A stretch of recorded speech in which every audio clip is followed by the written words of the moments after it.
Buhat pa sa kanyang kabataan, kilala si Alex sa kanyang masiglang tawa na kayang pasayahin ang sinumang kasama.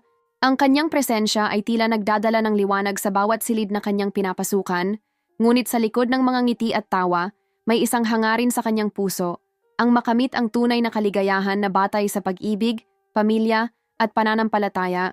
Sa pagpasok ni Mikey sa kanyang buhay, nagbago ang lahat. Si Mickey ay tahimik at mahinahon, isang taong kaya siyang dalhin sa tahimik na daan sa kabila ng bagyo ng buhay.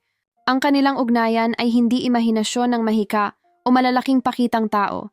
Bagkus ito ay sila'y nagtagumpay sa mga simpleng sandali, mahabang pag-uusap, tahimik na mga panalangin, at ang malalim na pananampalataya na itinadhana na ng Diyos ang kanilang kwento ng pag-ibig bago pa man sila magkakilala. Ngunit sa kabila ng kanilang ligaya, dumating ang isang kirot na hindi nila inasahan.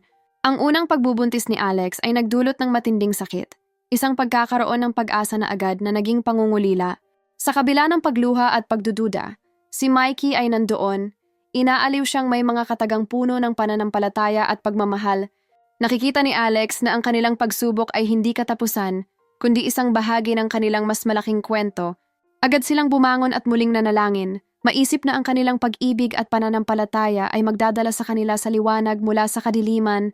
Tulad ng araw na sumusikat sa kabila ng ulap, patuloy silang humawak sa isa't isa at sa kanilang tiwala kay Diyos. Ang ganitong pagsasanib ng kanilang mga loob ang siyang nagbigay lakas sa kanilang puso. Sa mga pagsubok na dumating, lalo nilang pinatibay ang kanilang pananalig. Araw-araw silang nananalangin, nag-unite sa gitna ng mga dagok.